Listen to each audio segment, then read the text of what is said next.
Hello and great welcome. तो बड़े जहाँ तक सवाल है ब्रांच अकाउंट का, अभी तक हमने पहला सिस्टम फिनिश अप करा था जिसके हमने तकरीबन 13 से 14 क्वेश्चन करे हैं। Correct, branch data system. अब हम दूसरे सिस्टम की तरफ बढ़ेंगे, स्टॉक एंड डेटा सिस्टम। जब लास्ट सेशन मैंने फिनिश करा था तो मैंने आपको ये कहा था कि जो स्टॉक एंड डेटा सिस्टम है ये बेसिकली डेटा सिस्टम की अपेक्षा थोड़ा सा बड़ा सिस्टम होता है, नंबर एक। नंबर दो, हालांकि ये भी इनकम्प्लीट अकाउंटिंग सिस्टम है, ये भी full fledged double entry accounting system नहीं है। नंबर तीन, मैंने ये कहा था कि स्टॉक एंड डेटा सिस्टम पहले के मुकाबले ना सिर्फ बड़ा सिस्टम है बल्कि बेहतर सिस्टम भी है। बेहतर सिस्टम किस लिए है? क्योंकि इस सिस्टम की एक एडवांटेज ये है कि इसमें हम ग्रॉस प्रॉफिट और नेट प्रॉफिट अलग अलग फाइंड आउट कर सकते हैं। एक मैंने आपको ये भी कहा था, और मैंने कहा था इसकी दूसरी एडवांटेज ये है क्योंकि हम देखेंगे इस सिस्टम में हमें बेसिकली 4 मेन अकाउंट बनाने पड़ते हैं। इसमें कोई कॉमन अकाउंट नहीं होता। जैसे अभी अपने इससे पहले जो सिस्टम करा था डेटा सिस्टम, उसमें हमसे ब्रांच अकाउंट बनाते थे और ब्रांच अकाउंट के अंदर हम सारी चीज़ लिखते थे, स्टॉक भी लिखते थे, डेटर्स भी लिखते थे, फर्नीचर भी लिखते थे, वगैरह वगैरह।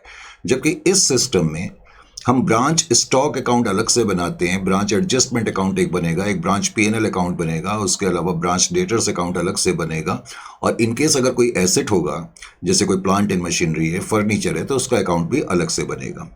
बिकॉज इसमें ब्रांच स्टॉक अकाउंट अलग से बनाया जाता है तो इसीलिए स्टॉक पे हमारा अच्छा कंट्रोल इस पे स्थापित होता है। तो ये स्टॉक एंड डेटा सिस्टम के कुछ एडवांटेजेस हैं। Is it clear to you? तो स्टॉक एंड डेटा सिस्टम के बारे में मैंने तुम्हें क्या बताया, हल्का सा मैंने थोड़ा सा तुम्हें यहाँ पर लिखा भी दिया। मैंने पहले तो इसमें ये लिखाया कि स्टॉक एंड डेटा सिस्टम, लिख लें अगर आप लिखना चाहते हैं तो। स्टॉक एंड डेटा सिस्टम, पहले तो आपको ये मालूम होना चाहिए कि stock and data system is also part of dependent branches. पहले तो ये भी डिपेंडेंट ब्रांचेस का पार्ट है। Is also part of dependent branches. एक तो ये चीज आपको मालूम होनी चाहिए कि ये भी डिपेंडेंट ब्रांचेस का पार्ट है, dependent branches. Correct.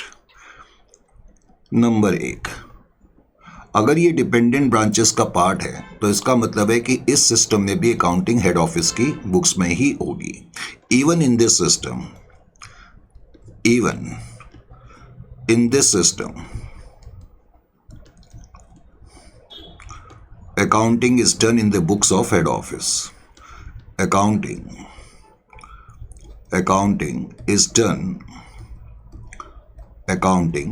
is done in the books of head office, क्योंकि डिपेंडेंट ब्रांचेस के अंदर जितनी भी अकाउंटिंग होती है वो हेड ऑफिस की बुक्स में होती है, इन दी books of head office.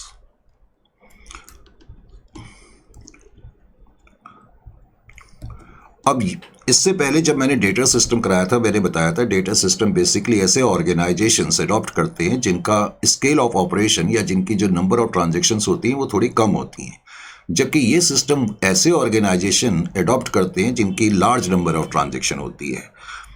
This system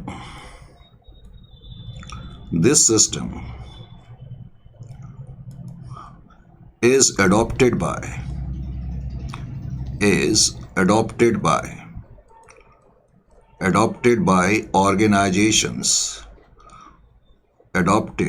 by organizations having large number of transactions, large number of transactions। एक तो तुम्हें ये मालूम होना चाहिए, दूसरा तुम्हें क्या मालूम होना चाहिए जो मैंने अभी कुछ लम्हा पहले बताया कि पिछले सिस्टम की अपेक्षा ये सिस्टम ज्यादा बड़ा भी है और बेहतर भी है। This system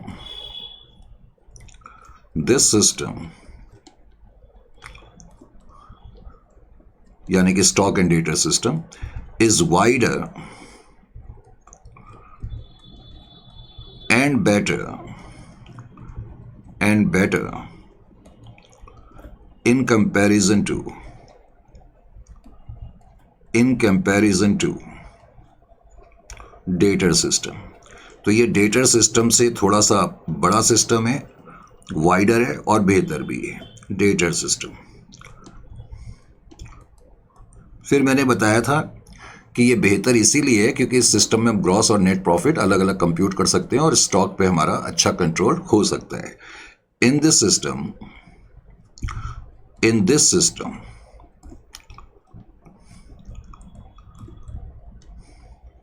gross and net profit gross और नेट प्रॉफिट जो है वो हम सेपरेटली कंप्यूट कर सकते हैं। Gross and net profit can be separately arrived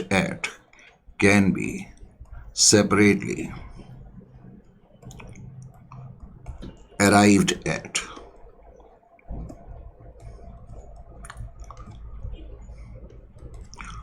also under this system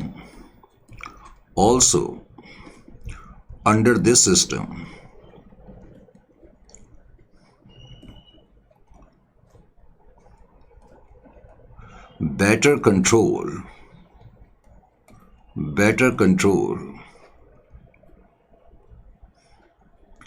can be exercised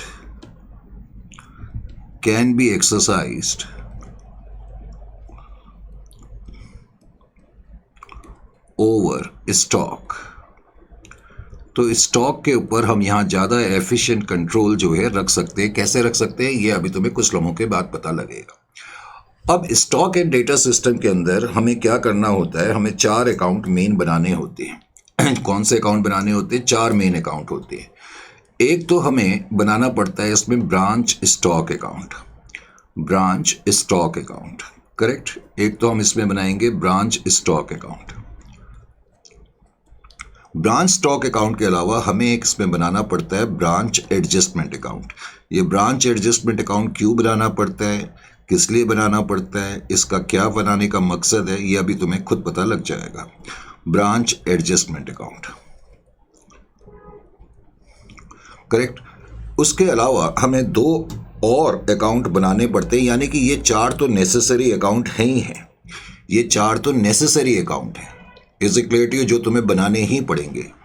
branch PNL account, कई लोग ब्रांच पीएनएल अकाउंट ना बना करके ब्रांच एडजस्टमेंट अकाउंट का जो लोअर पोर्शन होता है उसी को पीएनएल के रूप में बना लेते हैं। तो हम लोग बेसिकली ब्रांच पीएनएल अलग से बनाएंगे। Branch profit and loss account, और उसके अलावा इस सिस्टम में भी ब्रांच डेटर्स अकाउंट बनेगा। और अच्छी बात यह है कि ब्रांच डेटर्स वैसे ही बनेगा जैसे तुम अभी तक बना रहे थे। तो इस सिस्टम में ये 4 तो मेन अकाउंट हैं जो तुम्हें बनाने ही बनाने हैं। उसके अलावा तुम्हें कोई और अकाउंट भी क्वेश्चन की डायरेक्शन के हिसाब से बनाना पड़ सकता है, या क्वेश्चन में जो इन्फॉर्मेशन है उसके हिसाब से भी कुछ और अकाउंट बनाने पड़ सकते हैं। वो कौन से अकाउंट बनाने पड़ सकते हैं उसकी चर्चा मैं अभी अपने आप करूंगा। Is it clear to you? मैंने कहा ये 4 तो मेन अकाउंट हैं जो तुम्हें बनाने ही बनाने हैं। अच्छी बात यह है तुमने ये भी नोट करा कि इसमें कोई कॉमन अकाउंट नहीं है। ब्रांच स्टॉक अकाउंट अलग है, ब्रांच एडजस्टमेंट अकाउंट अलग है, ब्रांच पीएनएल अलग है, इजंट इट? ब्रांच डेटर्स भी अलग है। अब ब्रांच स्टॉक अकाउंट, सबसे बड़ी चीज जो तुम्हें मालूम होनी चाहिए इस सिस्टम में कि ब्रांच स्टॉक अकाउंट हमेशा इनवॉइस प्राइस पर ही बनेगा। ब्रांच स्टॉक अकाउंट जो बनेगा वो हमेशा इनवॉइस प्राइस पर बनेगा। Is it clear to you? Invoice price, बस ये पॉइंट तुम्हें मालूम होना चाहिए। ब्रांच स्टॉक अकाउंट जो होता है वो हमेशा इनवॉइस प्राइस पर बनता है। तो अब नाम ही इसका ब्रांच स्टॉक अकाउंट है, तो इसमें स्टॉक से रिलेटेड यानी कि गुड्स से रिलेटेड जितने भी ट्रांजैक्शन है वो इसके अंदर समाई जाएंगी। फॉर एग्जांपल, जो भी हमारे पास ओपनिंग स्टॉक होगा, ओपनिंग स्टॉक या ओपनिंग बैलेंस भी आप लिख सकते हो, तो ओपनिंग स्टॉक जो भी आपके पास है उसको पहले तो आप यहाँ पर लिखेंगे। Is it clear to you? अभी मैंने कहा कि ये अकाउंट जो है इनवॉइस प्राइस पर बनता है, तो इसका मतलब यहाँ आपने ओपनिंग स्टॉक जो लिखा है वो इनवॉइस प्राइस पर लिखा है। अब इससे पहले के सिस्टम में हम क्या करते थे, लोडिंग निकालने के लिए कोई आइटम जो इनवॉइस प्राइस पर होता था उसकी लोडिंग निकालने के लिए हम ऑपोजिट साइड में लिखते थे, इजंट इट? लेकिन इस सिस्टम में हम क्या करेंगे, लोडिंग निकलेगी तो ऑपोजिट साइड में, लेकिन हम लोडिंग कहाँ लिखेंगे, ब्रांच स्टॉक अकाउंट में ना लिख करके हम उसको ब्रांच एडजस्टमेंट अकाउंट में लिखते हैं। तो ब्रांच एडजस्टमेंट अकाउंट की क्रेडिट साइड में मैं लिखूंगा लोड ऑन ओपनिंग स्टॉक। तो जो भी ओपनिंग स्टॉक की लोडिंग होगी वो मैं यहां पर लिख दूंगा। Is it clear to you? Opening stock की लोडिंग निकालने के लिए अगर आप लोडिंग ऑन ओपनिंग स्टॉक नहीं लिखना चाहते तो आप स्टॉक रिजर्व ब्रैकेट में ओपनिंग लिख सकते हैं। ये मैं कई बार अब बता चुका हूँ। उसके अलावा जब हेड ऑफिस ब्रांच को सामान भेजेगा तो head office branch stock account की डेबिट साइड में लिखेगा goods send to branch account. अब ध्यान ये रखना है, मैंने कहा कि ये आइटम इनवॉइस प्राइस पर होना चाहिए, यानी कि तुम्हें यहाँ इनवॉइस प्राइस पर ही लिखना है। Is it clear to you और नॉट? अब बिकॉज ये आइटम इनवॉइस प्राइस पर है तो इसकी भी लोडिंग निकालनी पड़ेगी। तो load on goods send to branch account, इसकी लोडिंग भी हम ब्रांच एडजस्टमेंट अकाउंट की क्रेडिट साइड में लिखेंगे। इसकी लोडिंग भी हम क्रेडिट साइड में लिखेंगे। Is it clear to you और नॉट? जाहिर है कि उसके बाद अगर कोई क्लोजिंग स्टॉक होगा तो क्लोजिंग स्टॉक हम ब्रांच स्टॉक अकाउंट की क्रेडिट साइड में लिखेंगे। क्लोजिंग स्टॉक, जो भी क्लोजिंग स्टॉक होगा वो हम लिख देंगे, और क्लोजिंग स्टॉक की जो भी लोडिंग होगी वो मैं अब ऑपोजिट साइड में तो ब्रांच एडजस्टमेंट अकाउंट की डेबिट साइड में लिखूंगा। लोड ऑन क्लोजिंग स्टॉक, तो क्लोजिंग स्टॉक की जो भी लोडिंग होगी उसको हम यहाँ पर लिख देंगे। Is it clear to you? उसके अलावा मैंने यहाँ पर बताया कि हम स्टॉक का मतलब होता है गुड्स से रिलेटेड सारी ट्रांजैक्शन ब्रांच स्टॉक अकाउंट में आएंगी। अब जो हम कैश सेल्स करते हैं वो भी तो सेल ऑफ गुड्स ही है। तो जो भी कैश सेल्स होंगी और क्रेडिट सेल्स होंगी, पहले तो कैश सेल्स का मतलब क्या है और क्रेडिट सेल्स का मतलब क्या है? कैश सेल्स का मतलब है sale of goods on cash basis. तो जो कैश सेल्स होंगी उसको मुझे यहाँ पर लिखना पड़ेगा, बिकॉज हम कोई कैश अकाउंट अलग से नहीं बना रहे हैं, तो इसलिए कैश अकाउंट एक ही बार आएगा, कैश सेल्स बस। अब इस सिस्टम में तुम्हें याद होगा ब्रांच डेटर सिस्टम में, सॉरी, इससे पहले के सिस्टम में जो क्रेडिट सेल्स होती थी उसको आप डेटर्स अकाउंट में लिखते थे। अब इस सिस्टम में मुझे क्रेडिट सेल्स को ब्रांच स्टॉक अकाउंट में लिखना पड़ता है। अब मैंने, तुम्हें याद होगा, ये भी तुम्हें बताया था कि इनवॉइस प्राइस के क्वेश्चन में जो सामान बेचा जाता है वो इनवॉइस प्राइस पर ही बेचा जाता है, इसलिए ये दोनों आइटम भी इनवॉइस प्राइस पर हैं, लेकिन इनकी लोडिंग नहीं करी जाती है। आपको ये भी मालूम होना चाहिए। लोडिंग केवल opening stock, closing stock, goods send to branch, जैसा कि मैंने बताया था, या गुड्स इन ट्रांजिट या गुड्स ट्रांसफर्ड की करी जाती है। अब जो सामान हमने बेच दिया उसकी लोडिंग नहीं करी जाएगी, हालांकि ये भी इनवॉइस प्राइस पर है, पहले तो आपको ये मालूम होना चाहिए। नंबर 1। नंबर 2, इस सिस्टम में हम credit sales branch stock account में क्यों लिखते हैं? पहला क्वेश्चन ये बनता है। उसका कारण ये है कि ब्रांच स्टॉक अकाउंट में अगर मैं टोटल सेल्स नहीं लिखूंगा तो मुझे पता नहीं लगेगा कि मेरा कितना स्टॉक बचा हुआ है। कितना स्टॉक बचा है ये जानने के लिए हमें बताना पड़ेगा कि टोटल कितने गुड्स बिक गए, तभी तो पता लगेगा क्लोजिंग स्टॉक कितना है। इसलिए क्रेडिट सेल्स को ब्रांच स्टॉक अकाउंट में लिखना लाजमी होता है, नंबर 1। नंबर 2, फिर मैंने बताया इस सिस्टम में हमें डेटर अकाउंट भी बनाना पड़ता है। तो क्रेडिट सेल्स आपको मालूम है डेटर्स अकाउंट के अंदर भी आती है, और मैंने ये भी बताया था डेटर्स अकाउंट हम जैसे बनाते थे वैसे ही बनाएंगे। तो क्रेडिट सेल्स जो होंगी वो आप यहाँ पर भी लिखेंगे, ये आपको ध्यान रखना है। क्रेडिट सेल्स डेटर्स अकाउंट में तो आएंगी और ब्रांच स्टॉक अकाउंट में भी आएंगी। अब डेटर्स का कोई ओपनिंग बैलेंस होगा तो डेटर सिस्टम में तो क्या होता था, पहले हम ब्रांच अकाउंट में लिखते थे और उसके बाद डेटर्स में लिखते थे, जबकि इस सिस्टम में कोई ब्रांच अकाउंट तो बन नहीं रहा। तो जो ओपनिंग बैलेंस डेटर्स का होगा वो सिर्फ डेटर्स अकाउंट में ही लिखा जाएगा, ये बात आपको मालूम होनी चाहिए। Is it clear to you? इसी तरह से डेटर्स का जो क्लोजिंग बैलेंस होगा वो भी आप डेटर्स अकाउंट में ही लिखेंगे। जो भी क्लोजिंग बैलेंस होगा वो डेटर्स अकाउंट में ही आपको लिखना पड़ेगा। Is it clear to you? आपको ये भी याद होगा कि डेटर से रिलेटेड कुछ आइटम होते थे, जैसे कि cash receipt from debtors. Debtor से जब कैश मिलता है तो डेटर सिस्टम में हम उसको रेमिटेंसेस का पार्ट बनाते थे, ब्रांच अकाउंट में लिखते थे। याद आया? लिखते थे। लेकिन इस सिस्टम में कोई ब्रांच अकाउंट तो बन नहीं रहा, इसलिए जो कैश मिलेगा डेटर से वो सिर्फ, चलो मैंने पूरा ही लिख दिया, कैश फ्रॉम डेटर्स। हालांकि सिर्फ बाई कैश लिखना चाहिए क्योंकि डेटर्स अकाउंट तो है ही। कैश रिसीट फ्रॉम डेटर्स, तो वो सिर्फ और सिर्फ तुम ब्रांच डेटर्स अकाउंट में लिखोगे। नंबर 1। अब एक बड़ा इंपॉर्टेंट आइटम है सेल्स रिटर्न। सेल्स रिटर्न का मतलब होता है कि जिनको हमने क्रेडिट में सामान बेचा, और सामान कौन बेचता है? ब्रांच बेचती है। ब्रांच ने कस्टमर को यानी कि डेटर्स को सामान बेचा, क्रेडिट में बेचा, तो कई बार डेटर्स जो होते हैं या कस्टमर होते हैं सामान को वापस कर देते हैं, यानी कि जो सामान वापस हो रहा है बेसिकली वो ब्रांच को हो रहा है। तो सेल्स रिटर्न का मतलब है कि डेटर्स को जो गुड्स बेचे गए थे या कस्टमर को, उन्होंने गुड्स वापस कर दिए ब्रांच को। लास्ट सेशन में मैं बता चुका हूं कोई भी ऐसी ट्रांजैक्शन जो कस्टमर के बीच में और जो ब्रांच के बीच में होती है वो सिर्फ और सिर्फ ब्रांच अकाउंट में आती है। लेकिन इस सिस्टम में तो हम ब्रांच अकाउंट बना ही नहीं रहे, इस सिस्टम में हम ब्रांच अकाउंट नहीं बना रहे, ये तो डेटर सिस्टम नहीं है। तो पहले तो बिकॉज डेटर्स ने गुड्स रिटर्न करे हैं तो इसलिए सेल्स रिटर्न मुझे क्रेडिट में लिखनी पड़ेगी, और वैसे भी सेल्स रिटर्न हमेशा क्रेडिट सेल्स के ऑपोजिट में लिखे जाते हैं, ये बात आपको मालूम है। सेल्स रिटर्न का मतलब है जिनको क्रेडिट में सामान बेचा उन्होंने सामान वापस कर दिया, इसलिए ये क्रेडिट सेल्स के ऑपोजिट में लिखे जाते हैं। और अभी अभी आपने क्या नोट करा कि क्रेडिट सेल्स हम ब्रांच स्टॉक अकाउंट में भी लिखते हैं। बिकॉज क्रेडिट सेल्स हम ब्रांच स्टॉक अकाउंट में भी लिखते हैं तो यही वजह है कि जो सेल्स रिटर्न है उसको मुझे ब्रांच स्टॉक अकाउंट में भी लिखना पड़ेगा। इस आइटम का आपको ख्याल करना पड़ेगा। इस सिस्टम में जो सेल्स रिटर्न होंगी वो क्रेडिट सेल्स के ऑपोजिट में आपको लिखनी ही लिखनी है।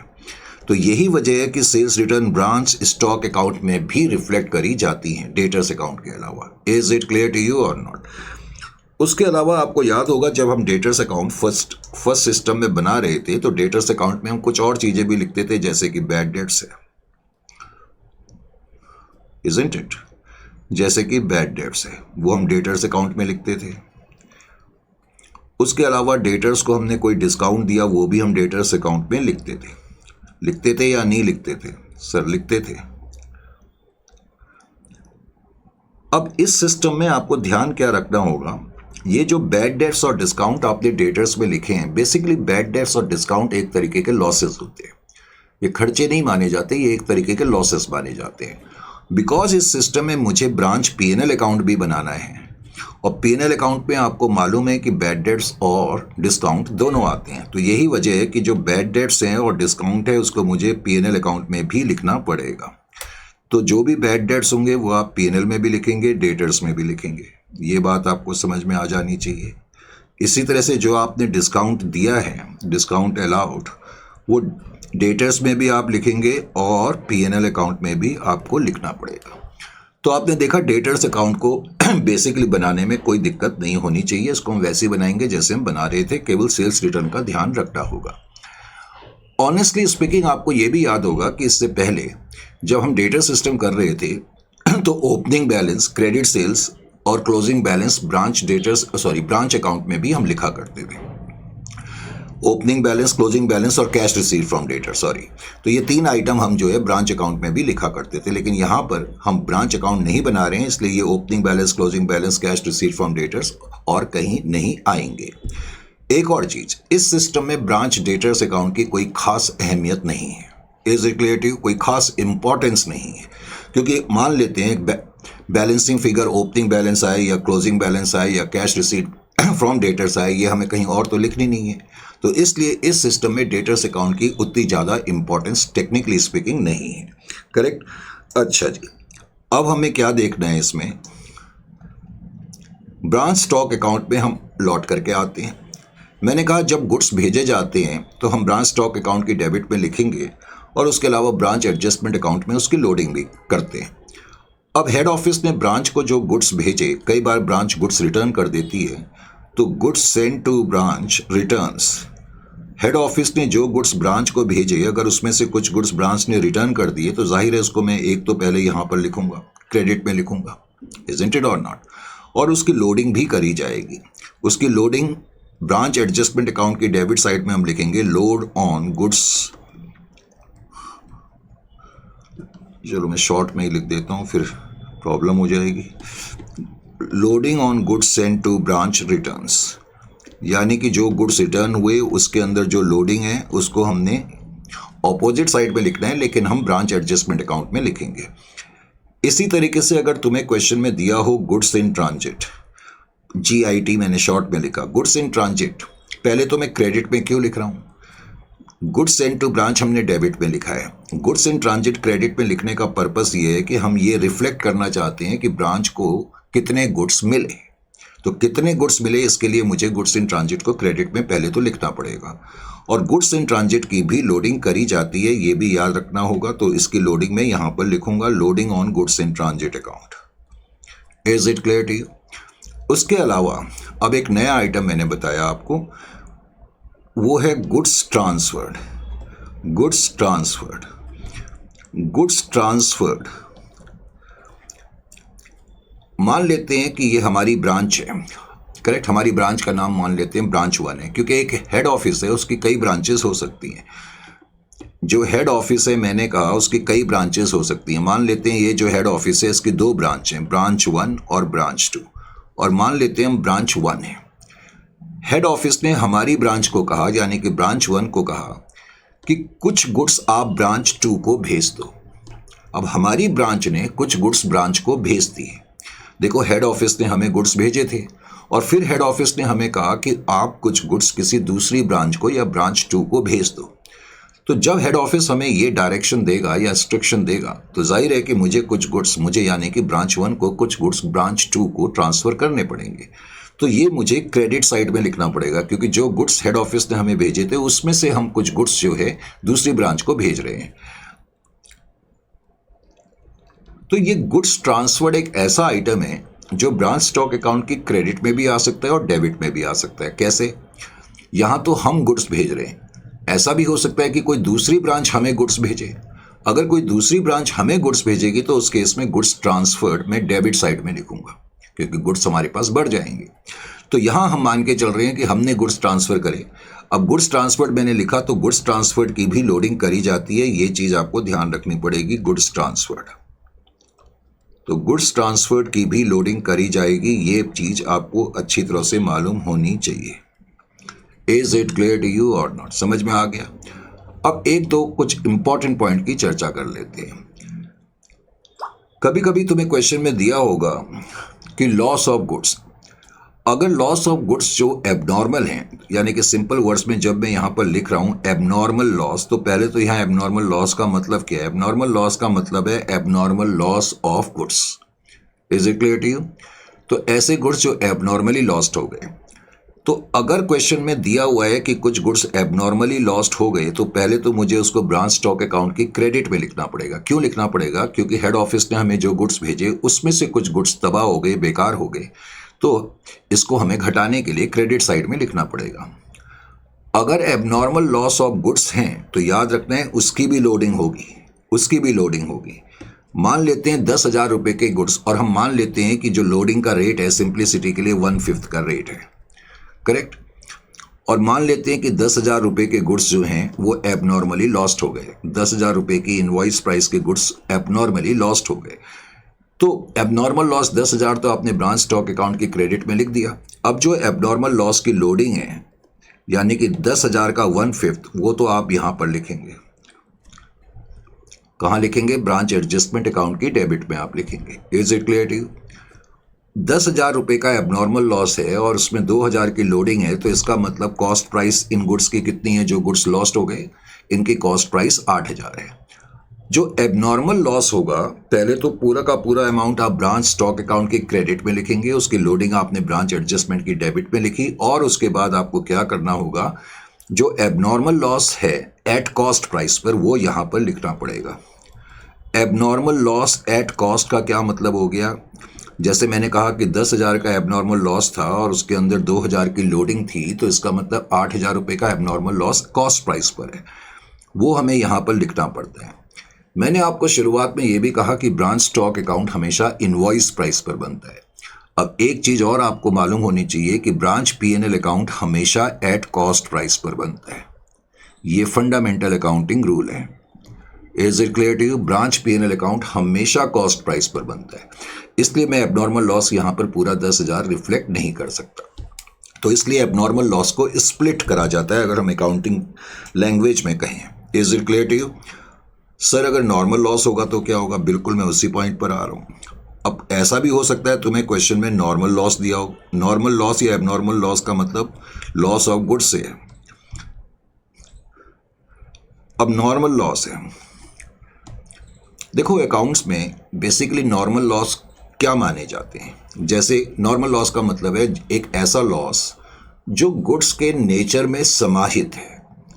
जैसे कि ऑयल है, अगर हम ऑयल मान लेते, मैंने किसी को 1,000 kg आज भेजा, तो मैंने तो 1,000 kg भेजा, लेकिन ऑयल का नेचर ऐसा है कि रास्ते में वो कुछ ना कुछ सीपेज होगी, चाहे हम उसको कितनी अच्छी पैकिंग में भेजें, कुछ ना कुछ सीपेज होगी, इवेपोरेशन भी होगा। Are you getting by point और नॉट? कुछ लीकेज भी हो सकती है। तो बेसिकली पिल्फरेज, लीकेज, सीपेज, इस तरह के जो लॉसेस होते हैं ये नॉर्मल लॉसेस माने जाते हैं।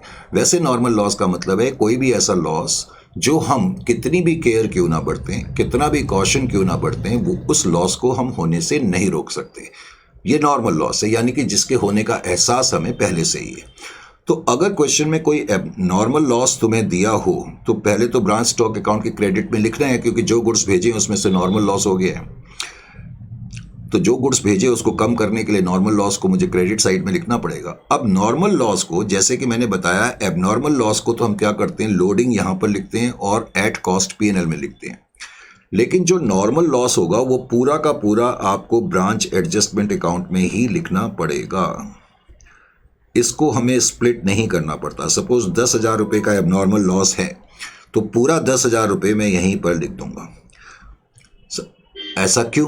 क्योंकि जो ब्रांच एडजस्टमेंट अकाउंट होता है ये बेसिकली एक तरीके का ट्रेडिंग अकाउंट है। तुम इस तरह से मान के चल लो, क्योंकि हम बाद में देखेंगे ब्रांच एडजस्टमेंट अकाउंट से ग्रॉस प्रॉफिट निकलता है, करेक्ट। और इसके अंदर आपने नोट करा होगा हम लोडिंग ही लिख रहे हैं। लोडिंग बेसिकली क्या है? सपोज मेरी कॉस्ट 100 रुपये की और मैं 125 पे गुड्स को बना करके भेज रहा हूं, तो ये 25 रुपये बेसिकली क्या है, मेरा प्रॉफिट है, ग्रॉस प्रॉफिट है। बिकॉज ब्रांच एडजस्टमेंट के अंदर हम बेसिकली लोडिंग्स वगैरह लिखते हैं, तो जो नेट लोडिंग होती है वही हमारा ग्रॉस प्रॉफिट होती है। तो इसलिए ब्रांच एडजस्टमेंट अकाउंट एक तरीके से ट्रेडिंग अकाउंट है। अब ट्रेडिंग अकाउंट का क्या मतलब है?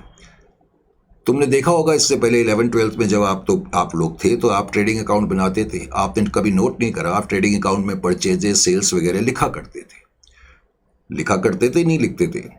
यानी कि अपनी ट्रेडिंग एक्टिविटी, बिजनेस की ट्रेडिंग एक्टिविटी के आइटम आप अपने ट्रेडिंग अकाउंट में लिखा करते थे। तो नॉर्मल लॉस भी बिजनेस की ट्रेडिंग एक्टिविटी का ही पार्ट माना जाता है, क्योंकि हमें मालूम है कि ये लॉस होना ही होना है। जैसा कि कुछ लम्हा पहले मैंने कहा कि नॉर्मल लॉस का मतलब है एक ऐसा लॉस जिसके होने के एहसास आपको पहले से ही है। आपको खुद मालूम है कि भाई मैं 1000 केजी ऑयल भेज रहा हूँ, तो जिसको भी मिलेगा वो 1000 केजी ऑयल नहीं मिलेगा, वो हो सकता है उसको 999 केजी मिले, क्योंकि रास्ते में कुछ ना कुछ सीपेज, पिल्फरेज, इवेपोरेशन वगैरह होगा ही होगा। तो इसलिए नॉर्मल लॉस जो है बिजनेस की नॉर्मल एक्टिविटी का पार्ट माना जाता है, करेक्ट। और इसलिए इसको पूरा का पूरा हम ब्रांच एडजस्टमेंट अकाउंट में ही डेबिट करते हैं, इसको स्प्लिट नहीं करते हैं। ये पॉइंट आपको अच्छी तरह से मालूम होना चाहिए। Is it clear to you और नॉट? यहां तक समझ में आ गया? अगर यहां तक आपको समझ में आ गया है, अब उसके बाद हम क्या करेंगे, बिजनेस के जितने भी खर्चे होंगे, अब बिजनेस के खर्चे यानी कि जैसे ब्रांच से रिलेटेड जितने भी खर्चे हैं, चाहे रेंट का हो, चाहे सैलरी का हो, चाहे एडवर्टाइजमेंट का हो, जितने भी खर्चे होंगे वो सारे के सारे खर्चे आप यहां पर पीएनएल अकाउंट में लिख देंगे।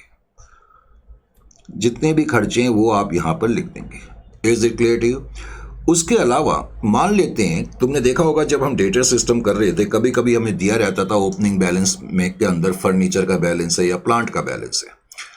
तो इस सिस्टम के अंदर अगर किसी एसेट का बैलेंस है, मान लेते हैं कोई भी अगर प्रॉपर्टी, प्लांट एंड इक्विपमेंट का बैलेंस है, प्रॉपर्टी चलो कुछ भी ले लो, प्लांट एंड मशीनरी ले लिया मैंने, तो प्लांट एंड मशीनरी का बैलेंस है, तो मैं बैलेंस पहले तो प्लांट एंड मशीनरी का अलग से अकाउंट बनाऊंगा, जो ओपनिंग बैलेंस होगा वो मैं यहाँ पर लिख दूंगा। उसके अलावा जो भी डेप्रिसिएशन होगा, डेप्रिसिएशन में क्रेडिट में लिखूंगा, उसके बाद जो क्लोजिंग बैलेंस होगा उसको मैं लिख दूंगा। अब जो डेप्रिसिएशन है, अल्टीमेटली डेप्रिसिएशन कहाँ चले जाएगा, प्रॉफिट एंड लॉस अकाउंट में चले जाते हैं ना। तो जो भी डेप्रिसिएशन होगा वो आप पीएनएल अकाउंट की डेबिट साइड में लिखेंगे। यानी कि अगर आपको कॉन्सेप्ट समझ में आ गया है, अगर किसी फिक्स्ड एसेट का अकाउंट दिया है, प्लांट एंड मशीनरी, फर्नीचर वगैरह, आपको उसका अकाउंट टेक्निकली बनाने की जरूरत नहीं है। अब डायरेक्टली उस पर डेप्रिसिएशन कंप्यूट कर करके अपने पीएनएल अकाउंट की डेबिट साइड में लिख सकते हैं। समझ में आ गया कि नहीं आ गया? जैसे कि इस केस में अगर प्लांट एंड मशीनरी पे डेप्रिसिएशन होगा तो वो यहाँ पर अल्टीमेटली आएगा, और ओपनिंग क्लोजिंग बैलेंस और कहीं नहीं आएंगे, वो सिर्फ अकाउंट के अंदर ही लिखे जाएंगे। फिर इसी तरीके से पेटी कैश। अब इस सिस्टम में पेटी कैश किस तरह से हम ट्रीट करेंगे, जो भी ओपनिंग बैलेंस होगा वो मैं पेटी कैश अकाउंट में अलग से लिख लूंगा। फिर हेड ऑफिस ने अगर कुछ और पेटी कैश भेजा है तो एंट्री होगी petty cash account debit to cash account. तो ब्रांच मैनेजर के पास टोटल पैटी कैश अब इतना हो गया। अब उसमें से उसने जितना खर्च कर दिया उसको हम P&L अकाउंट में ले जाएंगे। जो अमाउंट स्पेंट है उसको हम P&L अकाउंट में ले जाएंगे, और जो क्लोजिंग बैलेंस है फिर हम उसको लिख देंगे। हालांकि क्लोजिंग बैलेंस को हमें कहीं और नहीं लिखना है, ना ओपनिंग बैलेंस ना क्लोजिंग बैलेंस। यानी कि इस सिस्टम में हमारा बेसिक मकसद है ये पता करना कि कितना पैटी खर्चा हुआ, और जितना भी खर्चा हुआ वो मुझे P&L अकाउंट में लिख देना है। तो पैटी यहाँ पर मैं लिखूंगा पैटी कैश अकाउंट, और ब्रैकेट में लिख दूंगा अमाउंट स्पेंट। जितना भी अमाउंट खर्च हो गया है वो हम यहाँ पर लिख देंगे। Is it clear to you और नॉट? समझ में आ गया? बिल्कुल आ गया, राइट।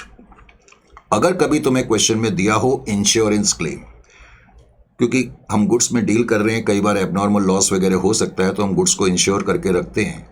तो बाय चांस अगर कुछ एबनॉर्मल लॉस वगैरह हो गया या कोई लॉस हो गया और हमें इंश्योरेंस क्लेम मिला, अब इंश्योरेंस क्लेम बिजनेस की ट्रेडिंग इनकम नहीं है। तुम्हें याद होगा इससे पहले भी जब आप 11th-12th में P&L अकाउंट बनाते थे तो P&L अकाउंट की क्रेडिट साइड में आप आइटम लिखते थे commission received, rent received, discount received, यानी कि ऐसी इनकम लिखते थे जो बिजनेस के प्रोडक्ट को बेचने से नहीं हुई है। इसका मतलब यहाँ वो इनकम आती है जो बिजनेस के प्रोडक्ट या बिजनेस की सर्विस को रेंडर करे बगैर आप हासिल करते हैं। तो इंश्योरेंस क्लेम आपकी इनकम तो है, लेकिन ये बिजनेस के प्रोडक्ट को बेचने से नहीं है, इसलिए इसको ब्रांच P&L अकाउंट की क्रेडिट साइड में लिखा जाएगा। Is it clear to you और नॉट? अब ये काम करने के बाद सबसे पहले हमें क्या करना है? सबसे पहले जाहिर है कि मुझे अपने ब्रांच स्टॉक अकाउंट को टैली करना पड़ेगा। अब जब मैं ब्रांच स्टॉक अकाउंट को टैली करूंगा,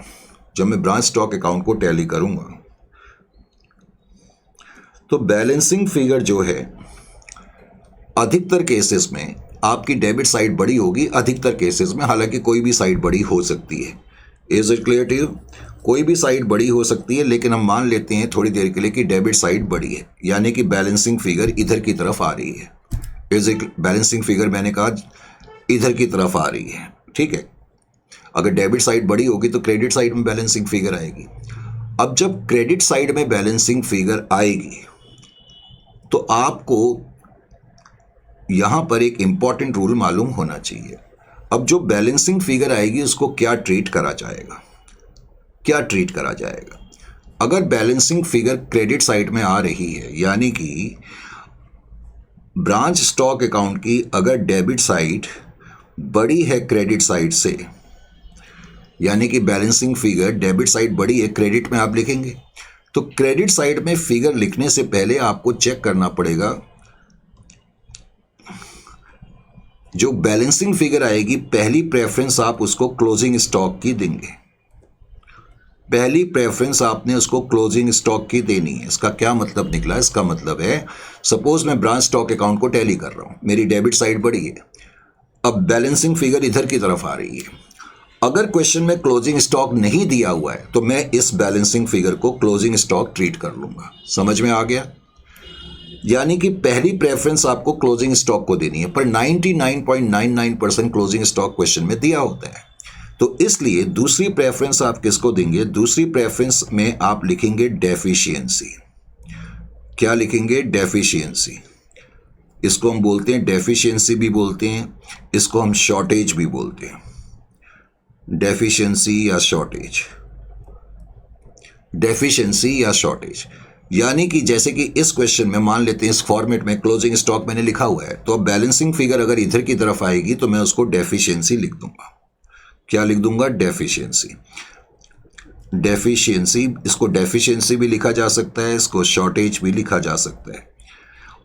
अब डेफिशिएंसी या शॉर्टेज का मतलब भी एक तरीके का लॉस है। इसका मतलब इतने स्टॉक की आपके पास कमी रह गई, हो सकता है इतना स्टॉक आपके पास होता तो आप और बेच सकते थे।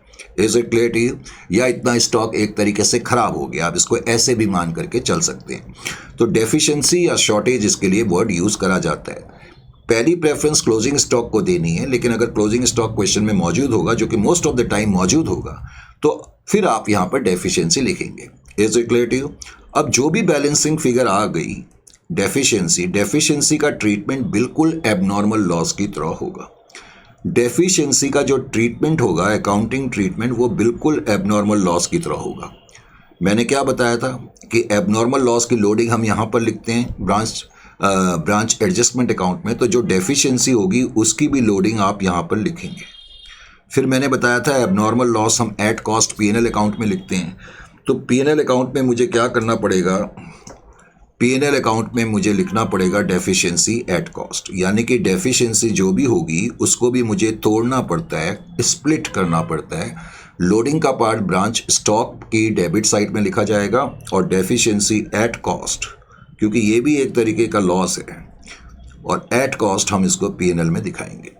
तो अगर बैलेंसिंग फिगर आपकी क्रेडिट साइड में आ रही है तब तो ये रूल आपके चलेंगे। अगर बैलेंसिंग फिगर यानी कि क्रेडिट साइड अगर बड़ी हो, ऐसा भी तो हो सकता है ब्रांच स्टॉक की अगर क्रेडिट साइड बड़ी होगी तो आप क्या करेंगे। अगर क्रेडिट साइड बड़ी होगी तो पहली प्रेफरेंस ओपनिंग स्टॉक को दी जाती है, यानी कि मैं ब्रांच स्टॉक अकाउंट बना रहा हूं, मेरी क्रेडिट साइड बड़ी है, बैलेंसिंग फिगर डेबिट में आ रही है, और अगर क्वेश्चन में ओपनिंग स्टॉक नहीं है तो मैं बैलेंसिंग फिगर ओपनिंग स्टॉक ले लूंगा। लेकिन 99 के 100% ओपनिंग स्टॉक क्वेश्चन में दिया होता है। फिर दूसरी प्रेफरेंस आप किसको देंगे, गुड्स सेंट टू ब्रांच को। मैंने ब्रांच स्टॉक अकाउंट बनाया, क्रेडिट साइड बड़ी है, डेबिट साइड में बैलेंस यानी कि इस तरफ बैलेंसिंग फिगर आ रही है, डेबिट साइड में बैलेंसिंग फिगर आ रही है, करेक्ट। अगर क्वेश्चन में ओपनिंग स्टॉक है तो मैं ओपनिंग स्टॉक है और गुड्स सेंट टू ब्रांच नहीं है तो मैं बैलेंसिंग फिगर को गुड्स सेंट टू ब्रांच मान लूंगा, पर गुड्स सेंट टू ब्रांच भी क्वेश्चन में गिवन होता है। तो फिर तीसरी प्रेफरेंस आप किसको देंगे, सरप्लस को देंगे। फिर आप इसको सरप्लस लिखेंगे, यानी कि मोस्ट ऑफ द टाइम आपकी जो बैलेंसिंग फिगर होगी या तो डेफिशिएंसी होगी या सरप्लस होगी, इसको यूं भी कह सकते हैं, पर पूरा रूल आपको मालूम होना चाहिए। Is it clear to you?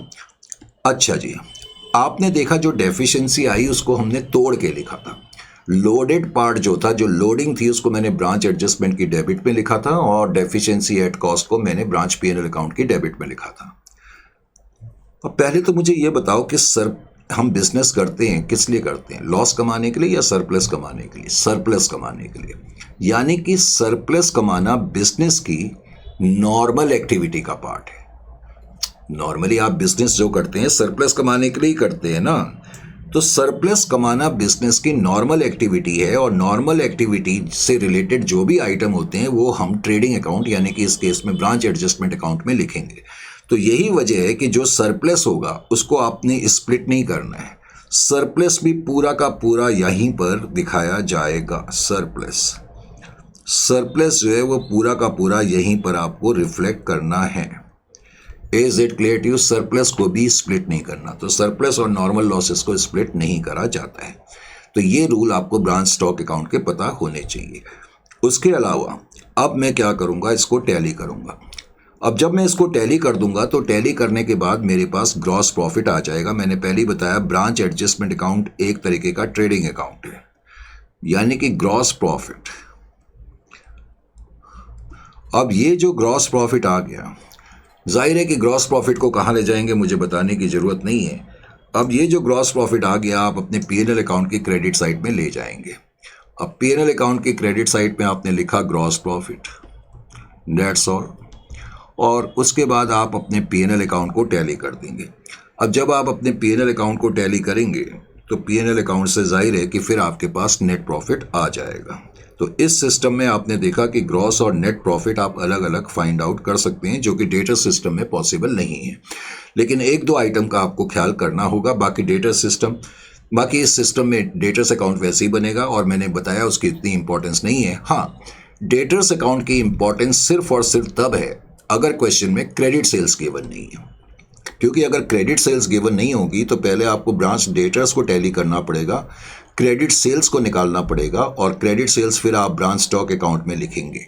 Is it clear to you? यानी कि इस सिस्टम में ब्रांच डेटर्स अकाउंट का रोल तभी है अगर क्वेश्चन में क्रेडिट सेल्स गिवन नहीं है। मैंने कहा ये चार तो मेन अकाउंट है, और उसके अलावा डिपेंड करता है कि क्या क्वेश्चन में कोई एसेट और पेटी कैश के बारे में इंफॉर्मेशन है, और उसके हिसाब से फिर हमें अकाउंटिंग करनी पड़ती है। अब मैं यहाँ पर आपको एक बड़ा इंपॉर्टेंट पॉइंट बताने वाला हूँ, उसको आपने ध्यान में रखना है। देखिए जी, एक इंपॉर्टेंट पॉइंट क्या है। मैंने अभी कुछ लम्हा पहले आपसे ये कहा था कि अकाउंट्स में नॉर्मली क्या होता है, जैसे पिलफरेज है, पिलफरेज, सीपेज है, लीकेज है, लीकेज, करेक्ट, या इवेपोरेशन है, इवेपोरेशन।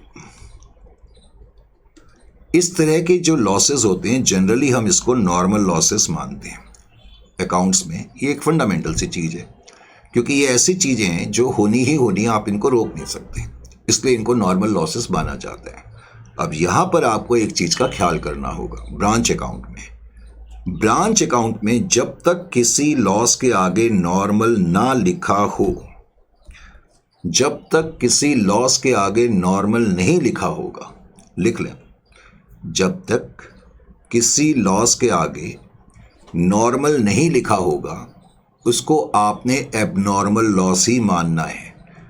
फॉर एग्जाम्पल, अगर मैं आपको ये कहूँ कि वेट लॉस, मैंने तुम्हें वेट लॉस दिया है, बताओ ये नॉर्मल अकाउंटिंग में नॉर्मल लॉस है या एबनॉर्मल लॉस है? देखो, नॉर्मल अकाउंटिंग में ये नॉर्मल लॉस है, वेट लॉस भी नॉर्मल लॉस है नॉर्मल अकाउंटिंग में, लेकिन ब्रांच अकाउंट के अंदर इसको आपको एबनॉर्मल लॉस लेना पड़ेगा। क्यों लेना पड़ेगा? क्योंकि अभी मैंने बताया, देखो branch accounting, hire purchase accounting, इस तरह की जो चीज़ें होती हैं ना, ये स्पेशल सिस्टम ऑफ अकाउंटिंग माने जाते हैं, करेक्ट। तो स्पेशल सिस्टम ऑफ अकाउंटिंग का मतलब है कुछ स्पेशल रूल्स हैं। तो ब्रांच अकाउंट में जब तक किसी लॉस के आगे नॉर्मल ना लिखा हो, क्योंकि यहाँ नॉर्मल मैंने नहीं लिखा है, तो इसलिए ब्रांच अकाउंट में मैं इसको एबनॉर्मल लॉस के रूप में लेकर के चलूंगा। तो ध्यान ये रखना है कि ब्रांच अकाउंट में जब तक किसी लॉस के आगे unless and until word normal is written, you will always construe, you will always imply, you will always consider it as an abnormal loss। समझ में आ गया? तो ब्रांच अकाउंट में ये बड़ा इंपॉर्टेंट पॉइंट है जो कई मर्तबा बच्चों को पता नहीं होता, जिसकी वजह से वो नॉर्मल अकाउंटिंग प्रिंसिपल अप्लाई कर देते हैं और आंसर गलत हो जाता है। तो ब्रांच अकाउंट में किसी भी लॉस के आगे जब तक नॉर्मल नहीं लिखा होगा आपने उसको एबनॉर्मल ट्रीट करना है। Is it clear to you और नॉट? समझ में आ गया? यहाँ तक ठीक है? और अगर ठीक है तो अब हम इस पोजीशन में हैं कि हम थोड़ा आगे की चर्चा कर सकते हैं। Is it clear to you और नॉट? समझ में आ गया कि नहीं आ गया? बिल्कुल आ गया। तो ठीक है, अब आगे की चर्चा करते हैं। तो स्टार्ट करते हैं बेटे। अब डिस्कशन को करने के बाद क्वेश्चन नंबर 2.1 आप फटाफट निकालें। क्वेश्चन नंबर 2.1, तो जहाँ तक 2.1 का सवाल है, करेक्ट, इसमें क्या कहते हैं, उम्मीद है आपने नोट्स ओपन कर लिए होंगे।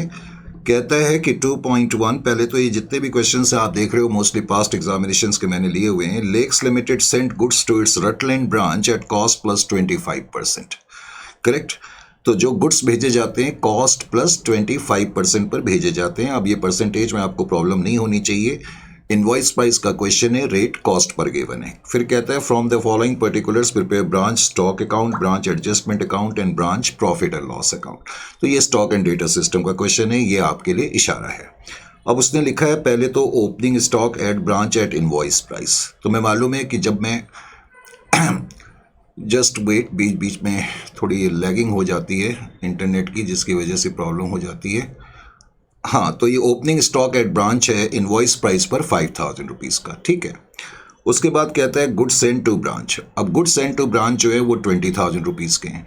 मैंने आपको बताया था ओपनिंग स्टॉक और goods sent to branch stock account की डेबिट में लिखेंगे, और इसकी जहाँ तक लोडिंग का सवाल है वो ब्रांच एडजस्टमेंट अकाउंट में लिखी जाएगी। अब देखें यहाँ पर ये बड़ा इंपॉर्टेंट पॉइंट है, loss in transit at invoice price. रास्ते में कुछ गुड्स जो हैं वो लॉस्ट आउट हो गए, लॉस हो गया, तो ये एबनॉर्मल लॉस है। मैंने अभी बताया जब तक किसी लॉस के आगे नॉर्मल ना लिखा हो तो समझ जाना कि वो एबनॉर्मल लॉस है। इवन जो थेफ्ट दिया है ये भी आपका एबनॉर्मल लॉस है। तो टोटल एबनॉर्मल लॉस 3,500 का है। Abnormal loss branch stock account की क्रेडिट में लिखेंगे, उसकी हम लोडिंग जो है ब्रांच एडजस्टमेंट अकाउंट की डेबिट में लिखेंगे, और एट कॉस्ट पर मैं P&L अकाउंट में लिखूंगा। अब यहाँ पर लॉस इन वेट और ब्रैकेट में नॉर्मल लिखा हुआ है, तो इसका मतलब ये नॉर्मल लॉस है। अब जो नॉर्मल लॉस है वो ब्रांच स्टॉक अकाउंट की क्रेडिट में आएगा, और उसके बाद फिर हम इसको ब्रांच एडजस्टमेंट अकाउंट में लिखेंगे। इसकी लोडिंग या कॉस्ट हमें अलग अलग कंप्यूट नहीं करनी पड़ती। सेल्स, अब ये सेल्स दी हुई है। वैसे तो अकाउंट्स में सेल्स के आगे कुछ ना लिखा हो तो हमेशा उनको क्रेडिट सेल्स माना जाता है, लेकिन आपको याद होगा मैंने बताया था कि अगर क्वेश्चन में ओपनिंग या क्लोजिंग डेटर्स गिवन नहीं है तो इसका मतलब ब्रांच की जो ट्रांजैक्शंस हैं सारी की सारी कैश में हैं, तो इसलिए ये सारी कैश सेल्स हैं। खैर, कैश सेल्स हो या क्रेडिट सेल्स हो, आपको मालूम है इस सिस्टम में दोनों तरह की सेल्स हमें ब्रांच स्टॉक अकाउंट की क्रेडिट में लिखनी पड़ती है। उसके बाद एक्सपेंसेस हैं, एक्सपेंसेस हम P&L अकाउंट में लिख देंगे। उसके बाद कहता है closing stock at branch at invoice price, तो closing stock branch stock account में लिखा जाएगा, उसकी लोडिंग ब्रांच एडजस्टमेंट में आ जाएगी। और कह रहा है claim received from insurance company for loss in transit bye head office. मैंने बताया था इंश्योरेंस कंपनी से अगर हमें कोई क्लेम मिलेगा तो उस क्लेम को हमने कहाँ पर लिखना है, ये मैंने आपको बताया था ब्रांच P&L अकाउंट की क्रेडिट साइड पे। तो इस क्वेश्चन को मैंने आपको करके दिखाया। अब थोड़ा सा मुझे स्पेस चाहिएगी, तो स्पेस के लिए मुझे यहाँ पर, ठीक है, तो मैं इस स्पेस का यूज़ कर लेता हूँ। जस्ट वेट, इतने में मेरे ख्याल से आ जाना चाहिए। तो एक तो मैंने यहाँ पर बनाया ब्रांच स्टॉक अकाउंट, ठीक है, एक तो ब्रांच स्टॉक अकाउंट हमने बनाया। ब्रांच स्टॉक अकाउंट के अलावा मैंने ब्रांच एडजस्टमेंट अकाउंट बनाया। ब्रांच एडजस्टमेंट अकाउंट के अलावा मैंने ब्रांच P&L अकाउंट भी बना दिया, ठीक है। और इस क्वेश्चन में मैंने ब्रांच डेटर्स अकाउंट क्यों नहीं बनाया ये मुझे बताने की जरूरत नहीं होनी चाहिए, क्योंकि ओपनिंग और क्लोजिंग डेटर्स क्वेश्चन में गिवन नहीं है। तो एक तो ब्रांच स्टॉक अकाउंट आपने बनाया, ब्रांच स्टॉक के अलावा ब्रांच P&L आपने बनाया, और उसके अलावा आपने ब्रांच एडजस्टमेंट अकाउंट भी बनाया। कोशिश ये करनी चाहिए कि ब्रांच एडजस्टमेंट अकाउंट आप दूसरे नंबर पर बनाओ, क्योंकि लोडिंग्स वगैरह लिखनी पड़ती है। तो अकाउंट्स की फॉर्मेशंस को करने के बाद अब मैंने पहले तो एक शीट अपने पास रख ली ताकि मुझे बार बार क्वेश्चन इधर उधर फ्लिप ना करना पड़े। तो सबसे पहले तो इस क्वेश्चन में तुम्हें लिखा है कि लेक्स लिमिटेड नाम की जो कंपनी है उसकी ब्रांच रटलैंड ब्रांच है, जहां की गुड्स भेजे जाते हैं कॉस्ट प्लस 25% मार्जिन पर। तो कॉस्ट कितनी है 100, रेट कॉस्ट पे दिया है इसलिए कॉस्ट को 100 मानेंगे। मार्जिन कितना हो गया, मार्जिन हो गया 25, मार्जिन इज इक्वल टू 25। तो इनवॉइस प्राइस कितनी हो गई, इनवॉइस प्राइस हो गई आपकी 125। तो इनवॉइस प्राइस, क्योंकि हमें बेसिकली इसी रेट की ज़रूरत पड़ती है, 25 न्यूमरेटर में लिखा, डिनोमिनेटर में हमने इनवॉइस प्राइस लिखी, तो rate of loading on invoice price 1/5 है। देखो बेटे, वैसे तो हमें इसी रेट की ज़रूरत पड़ती है, लेकिन अब थोड़ा तुम अपनी आदत में ये भी शुमार करो। क्या मैंने कहा, जब मैं इक्वेशन को फिलअप कर लूँगा तो फिलअप करने के बाद न्यूमरेटर में मैं मार्जिन को लिखूंगा, डिनोमिनेटर में इनवॉइस प्राइस को लिखूंगा। तो इस तरीके से मेरे पास rate of loading on invoice price आ जाता है। लेकिन नेक्स्ट टाइम से अब आप क्या करना, जब आप इस इक्वेशन को फिलअप करेंगे तो न्यूमरेटर में मार्जिन भी लिखो, डिनोमिनेटर में कॉस्ट प्राइस लिखो, और मैं इसको बोलूँगा, इसको हम अकाउंटिंग लैंग्वेज में बोलते हैं कि ये रेट ऑफ मार्जिन या rate of loading on cost है। हालांकि इसकी हमें अभी ज़रूरत नहीं है, लेकिन कभी कभार हमें इस रेट की भी ज़रूरत पड़ सकती है। आपने देखा अभी तक हमें इसी रेट की ज़रूरत पड़ी है, जो रेट लोडिंग प्राइस पर आता है उसी रेट की हमें ज़रूरत पड़ती है, क्योंकि नीचे जो आइटम होते हैं गुड से रिलेटेड वो इनवॉइस प्राइस पर ही होते हैं। लेकिन कभी कभी हमें इस रेट की भी ज़रूरत पड़ सकती है, कब पड़ेगी वो मैं आपको खुद ही बताऊँगा। तो एनीवे, अब सबसे पहला आइटम ओपनिंग स्टॉक है, और ओपनिंग स्टॉक उसने लिखा ही है इनवॉइस प्राइस पे। पहले तो ब्रांच स्टॉक अकाउंट में मैं लिखूंगा इसको 5000 रुपीज़। फिर मैंने बताया था इसकी जो लोडिंग है मैं ब्रांच एडजस्टमेंट अकाउंट में लिखूंगा, तो ब्रांच एडजस्टमेंट अकाउंट में मैंने लिखा लोड ऑन ओपनिंग स्टॉक। अब ओपनिंग स्टॉक आपका कितने का है, 5000 का है। लोडिंग का रेट कितना है, 1/5 है। तो इसका मतलब 1000 रुपये इसकी लोडिंग हो गई, वो मैंने यहाँ पर लिख दी। उसके बाद अगला आइटम है goods send to branch account. आपने ब्रांच को गुड्स भेजे 20,000 रुपये के, तो 20,000 आपने यहाँ पर लिख दिया। अब इसकी भी लोडिंग हम लिखेंगे, इसकी लोडिंग हमने लिखी, loading on goods send to branch account. अब जब लोडिंग आपने लिखी तो 20,000 into 1/5 that is equal to 4,000। तो 4,000 इसकी भी लोडिंग आ गई। उसके अलावा फिर नेक्स्ट आइटम है लॉस इन ट्रांजिट और थेफ्ट। तो लॉस इन ट्रांजिट और थेफ्ट मैंने मिला करके इसको एबनॉर्मल लॉस लिख दिया। ये दोनों एबनॉर्मल लॉस हैं क्योंकि इनके आगे नॉर्मल नहीं लिखा है। जो लॉस इन ट्रांजिट है वो है 2500, और जो थेफ्ट है वो है आपकी 1000 रुपये की। तो टोटल एबनॉर्मल लॉस कितने का हो गया, 3500 का हो गया। तो एबनॉर्मल लॉस पहले तो मैंने यहाँ पर लिखा। एबनॉर्मल लॉस मैंने बताया था उसकी लोडिंग हमें करनी पड़ती है, तो load on branch adjustment account में हम आएंगे और ब्रांच एडजस्टमेंट अकाउंट में मैं लिखूंगा abnormal loss, loading on abnormal loss. अब एबनॉर्मल लॉस टोटल 3500 का है, लोडिंग का रेट जो है 1/5 है, तो इसका मतलब 700 रुपये तो इसकी लोडिंग है। और मैंने बताया था एबनॉर्मल लॉस हमें ब्रांच P&L अकाउंट में लिखना पड़ता है, तो एबनॉर्मल लॉस एट कॉस्ट। तो एबनॉर्मल लॉस एट कॉस्ट कितना हो गया? देखो एबनॉर्मल लॉस इनवॉइस प्राइस पर 3500 है और 3500 के अंदर 700 रुपये लोडिंग है, तो इसका मतलब 2800 ये कॉस्ट प्राइस है, तो कॉस्ट प्राइस मैंने यहाँ पर लिख दी ब्रांच P&L अकाउंट की डेबिट में। Is it clear to you? उसके बाद क्वेश्चन में अगला आइटम है सेल्स। मैं आपको बता चुका हूँ कि किसी भी तरह की सेल्स हो, चाहे कैश सेल्स हो या क्रेडिट सेल्स हो, हमें ब्रांच स्टॉक अकाउंट में लिखनी पड़ती है। वैसे ये कैश सेल्स है इस क्वेश्चन में, क्योंकि ओपनिंग क्लोजिंग डेटर्स नहीं है। खैर एनीवे, सेल्स हमें यहाँ लिखनी है और सेल्स का हमें कुछ नहीं करना होता, बस यहाँ पर लिख देना है। उसके अलावा फिर क्वेश्चन में आपको लिखा हुआ है सेल्स के बाद एक्सपेंसेस। एक्सपेंसेस हैं आपके इस केस में 8000 के, तो जितने भी एक्सपेंसेस होंगे आप ब्रांच P&L अकाउंट में लिखेंगे और ब्रांच P&L अकाउंट में आपने लिख दिए एक्सपेंसेस 8000 के। एक्सपेंसेस के बाद क्लोजिंग स्टॉक दिया है, closing stock branch stock account में आप लिखेंगे। क्लोजिंग स्टॉक का अमाउंट आपको जो गिवन है वो 6000 का है और 6000 आपने यहाँ पर लिख दिया।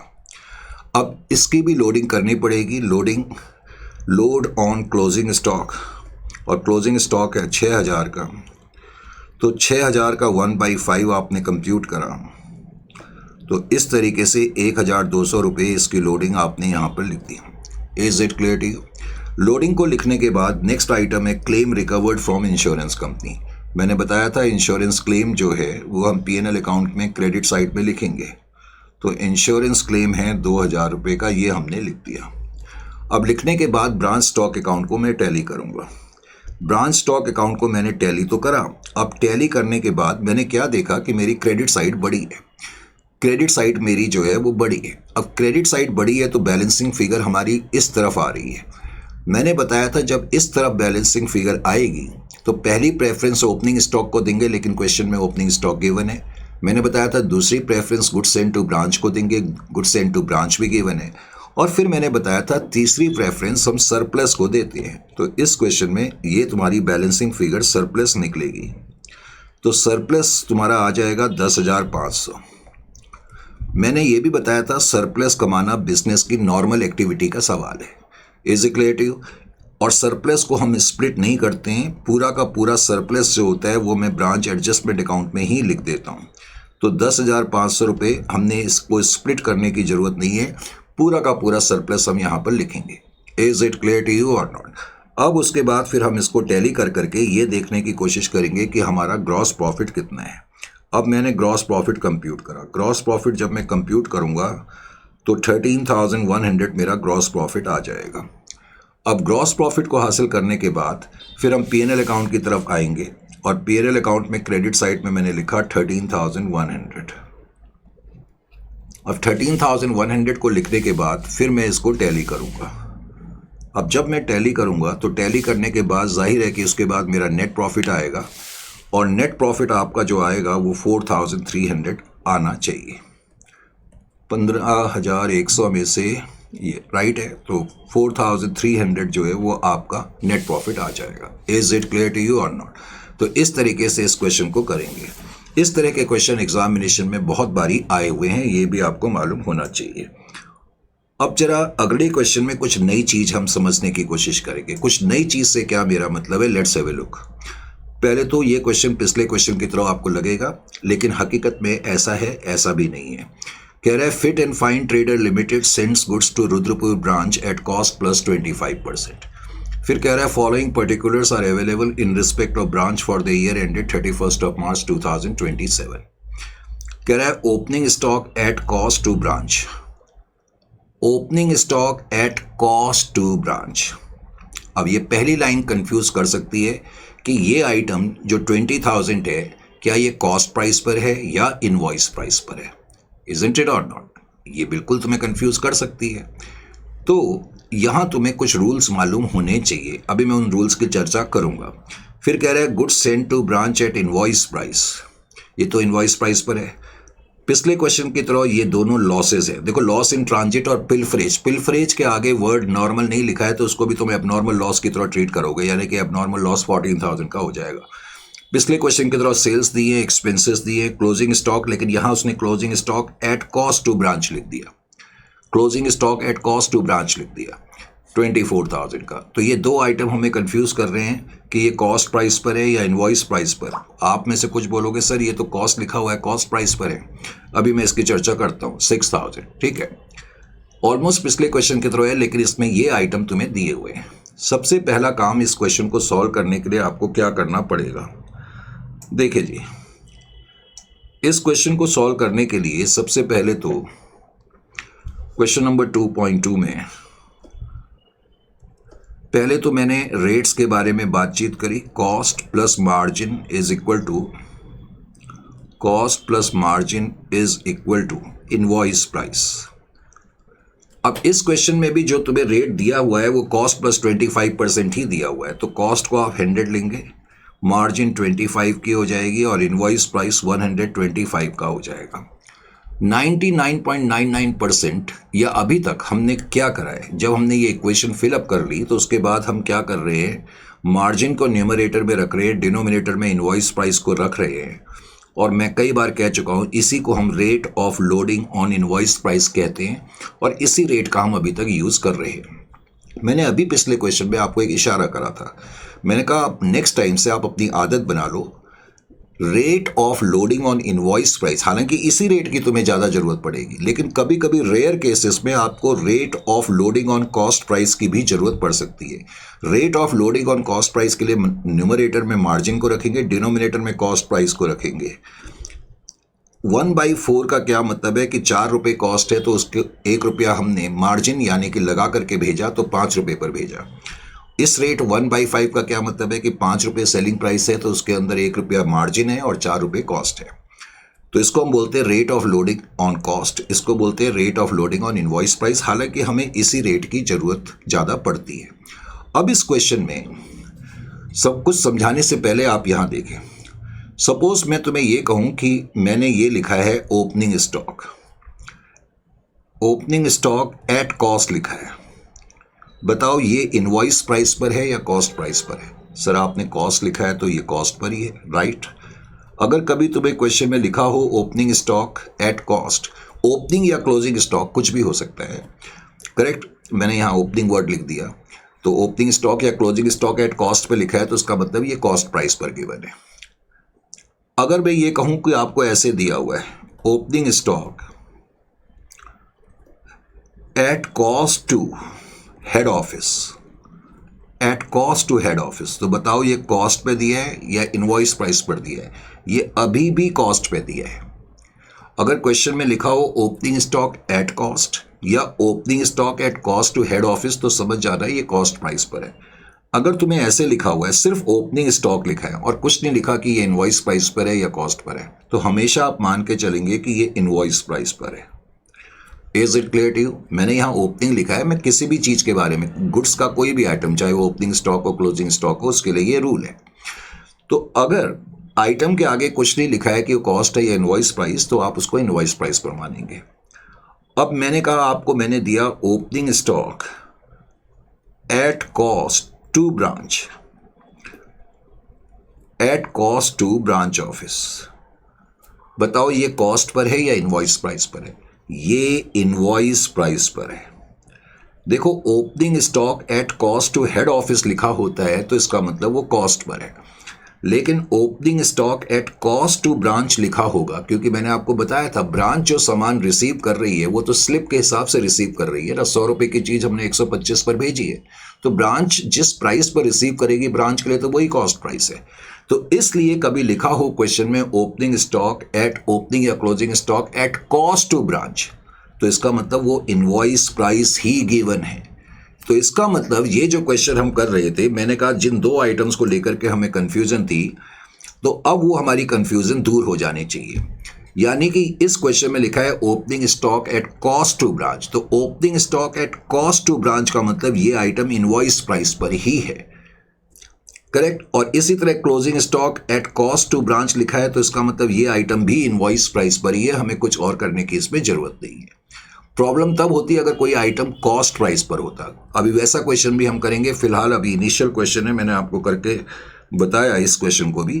तो इस क्वेश्चन को भी जब करेंगे तो इसमें भी हमें इसी रेट की जरूरत का एहसास होगा 1/5 का, क्योंकि आइटम सारे इनवॉइस प्राइस पर ही क्वेश्चन में गिवन है। Is it clear to you और नॉट?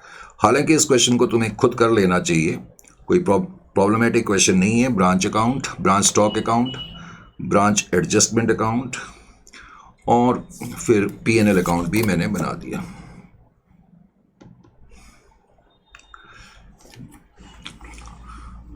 तो branch stock account, branch stock account के अलावा branch P&L, branch adjustment account, branch adjustment account के अलावा ब्रांच P&L अकाउंट, करेक्ट। तो अब शीट मुझे एक रखनी पड़ेगी क्योंकि नहीं तो फिर बार बार देखना पड़ता है। तो सबसे पहला आइटम जो क्वेश्चन में दिया है, क्वेश्चन नंबर 2.2 में, opening stock at cost to branch, मैं बार बार कह रहा हूं ये आइटम इनवॉइस प्राइस पर ही माना जाएगा। तो ये जो ओपनिंग स्टॉक लिखा हुआ है ये एट कॉस्ट टू ब्रांच लिखा है, तो इसका मतलब ये इनवॉइस प्राइस पर ही है, 20,000 rupees, this is at invoice price. और बिकॉज ये इनवॉइस प्राइस पर है, इसकी लोडिंग अब आप करेंगे ब्रांच एडजस्टमेंट अकाउंट में। तो ब्रांच एडजस्टमेंट अकाउंट में लिखेंगे लोड ऑन ओपनिंग स्टॉक 20। आप डायरेक्टली लोडिंग लिख सकते हैं, ये ऐसे करके दिखाने की जरूरत नहीं है 1/5, आप डायरेक्टली 4,000 लिख सकते हैं, 4,000। उसके बाद कहता है good send to branch at invoice price, ये तो खैर क्लियर है कि ये इनवॉइस प्राइस पर है। तो 1,00,000 रुपए की इनवॉइस प्राइस पर हमने सामान भेजा और सामान 1,00,000 की इनवॉइस प्राइस पर भेजा, तो good send to branch account आप यहाँ पर लिखेंगे 1,00,000 into 1/5, that is equal to how much, that is equal to 20,000, correct. उसके बाद क्या कहते हैं लॉसेस के बारे में। एक तो लॉस इन ट्रांजिट है और पिलफरेज है। मैं कह रहा हूँ नॉर्मल अकाउंटिंग में पिलफरेज को हम नॉर्मल लॉस मानते हैं, लेकिन मैंने कहा ब्रांच में जब तक किसी लॉस के आगे एबनॉर्मल नहीं लिखा होगा, सॉरी, जब तक किसी लॉस के आगे नॉर्मल नहीं लिखा होगा तो आपने इसको एबनॉर्मल लेना है। तो इन दोनों को आपको एबनॉर्मल लॉस के रूप में ट्रीट करना पड़ेगा। तो एबनॉर्मल लॉस, तो एबनॉर्मल लॉस 10,000 प्लस 4,000, मैंने डायरेक्टली लिख दिया 14,000, आप ब्रैकेट में लिख सकते हैं 10,000 प्लस 4,000, तो 14,000 का आपका एबनॉर्मल लॉस हो गया, करेक्ट।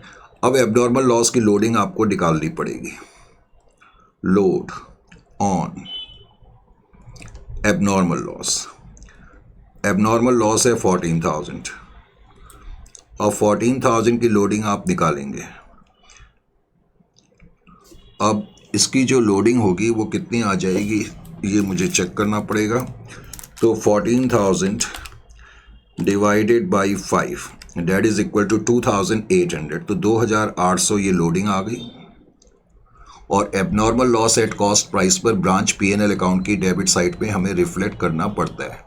तो एबनॉर्मल लॉस आपका 14,000 का था, जिसके अंदर 2,800 लोडेड पोर्शन है, तो इसका मतलब लेस, तो 11,200, इसका मतलब ये एट कॉस्ट प्राइस पर है, ये एट कॉस्ट प्राइस पर है। Is it clear to you? अच्छा जी, ब्रांच स्टॉक अकाउंट। अच्छा, लॉसेस के बाद है सेल्स। बिकॉज ओपनिंग और क्लोजिंग डेटर्स नहीं है तो सेल्स ये कैश सेल्स रही होंगी, और कैश सेल्स या सेल्स 1,22,000 की हैं। उसके अलावा एक्सपेंसेस गिवन है, और एक्सपेंसेस आपको मालूम है कि ब्रांच P&L अकाउंट में हम लिखते हैं एक्सपेंसेस जो दिए हुए हैं 22,000 के हैं, तो 22,000 आपने यहाँ पर लिख दिया। एक्सपेंसेस के बाद अगला item closing stock at branch at cost to branch है, तो ये भी इनवॉइस प्राइस पर गिवन है। तो क्लोजिंग स्टॉक भी आपको इनवॉइस प्राइस पर इस क्वेश्चन में गिवन है। अगर ये कॉस्ट पर गिवन होता तो फिर क्या करते, वो अभी हम आने वाले क्वेश्चन में चर्चा करेंगे। 24,000 ये इनवॉइस प्राइस पर ही है क्योंकि एट कॉस्ट टू ब्रांच लिखा है। तो क्लोजिंग स्टॉक की लोडिंग आपको निकालनी पड़ेगी, 24,000 है और उसका 1/5, कितना आ जाएगा, 4800 आएगा। 24,000 डिवाइडेड बाई 5, तो 4800 ही आ रहा है, तो 4800 मैंने यहाँ पर लिख दिया।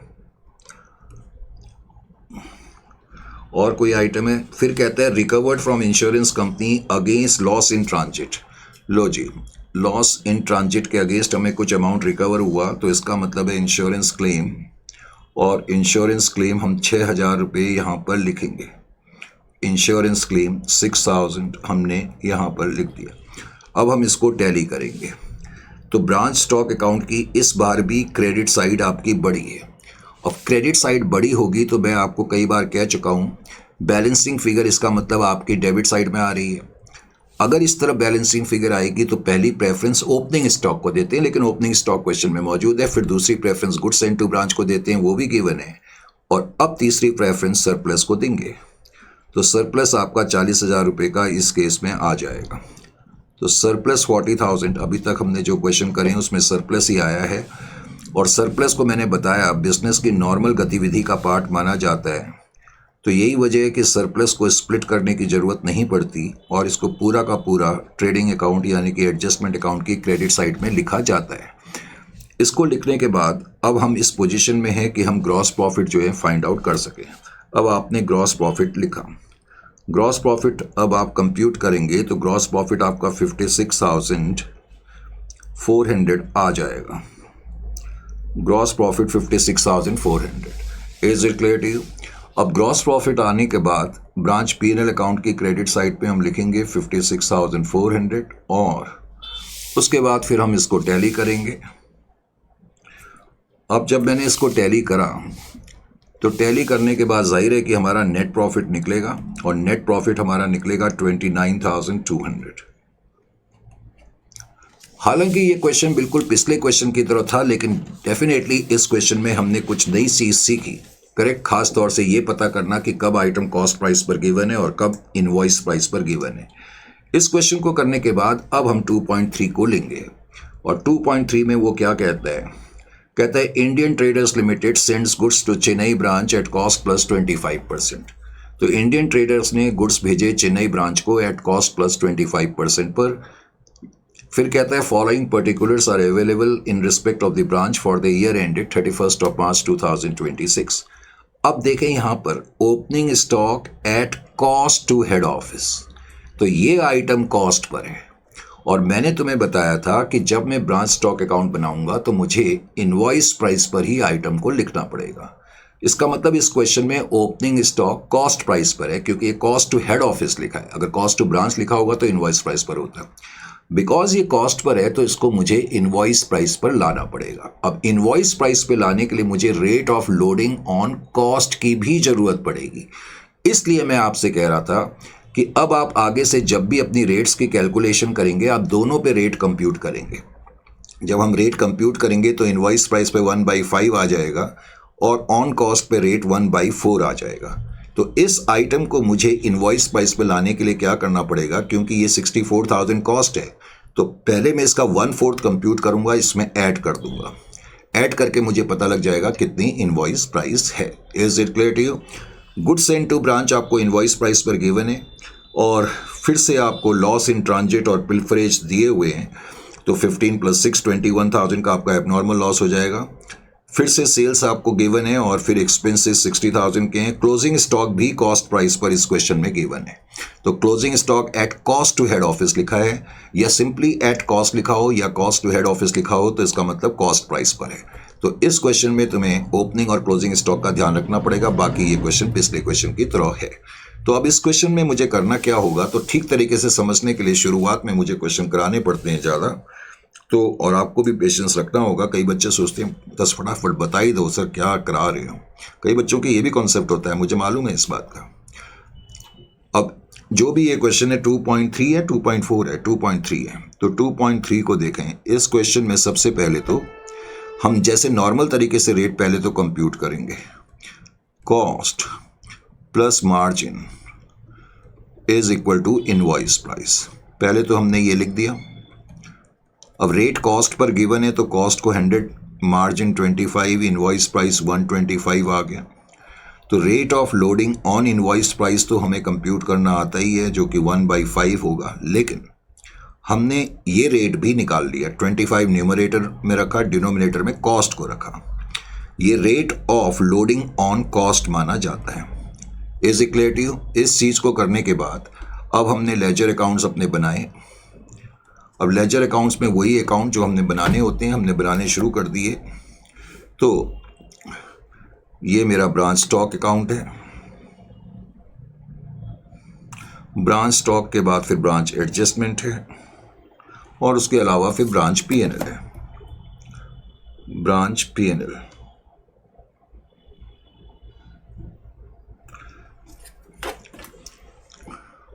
अब देखिए जी यहां पर कैसे करेंगे। अगर कोई आइटम कॉस्ट पर होगा तो उसको कैसे हम एडजस्ट करेंगे, मेन पॉइंट इस क्वेश्चन में ये है। और उसके बाद branch adjustment account, branch adjustment account, और फिर ब्रांच पीएनएल अकाउंट।